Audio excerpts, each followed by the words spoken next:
সংখ্যাধিক্য দিয়ে আপনি বলবেন 10 জন চেয়েছে, 50 জন চেয়েছে, এরা যে কোনো সংস্কার হয় না।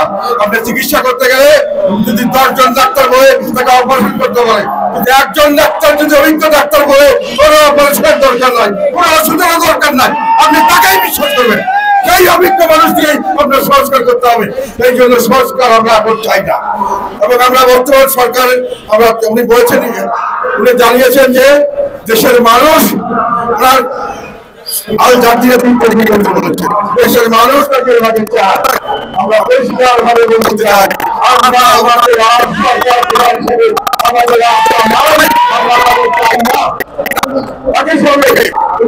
সংস্কার করবেন, নিজের সংস্কার করার কথা বলছেন। কথাগুলি সুন্দর, বাস্তবায়ন সম্পূর্ণ অবাস্তব এবং সম্পূর্ণভাবে ভিন্ন।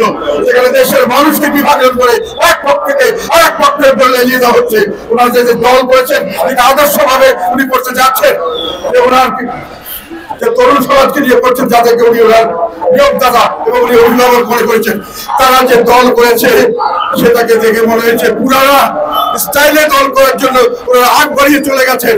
এবং সেই পুরানা কাহিনী, যেখানে শোডাউনের রাজনীতি, যেখানে চাঁদাবাজির রাজনীতি, সেগুলো অল্প দিনের মধ্যে করতে গিয়ে ওনারা তাকে ফলো করতে গিয়ে ওনারা হয়েছে যে কাকের গায়ে ময়ূর পুচ্ছ দিয়ে ওনারা কাকের গায়ে ময়ূর পুচ্ছের মতো করে ওনারা সেই দলের সঙ্গে তারা তুলনা করতে গেছেন। বড় বড় রাজনৈতিক দলের সেই একই ধারাবাহিকতা রক্ষার জন্য তারা নিজেকে পরিবর্তন করেছেন, তারা দেশকে পরিবর্তন করার জন্য কোনো কাজ করছেন না।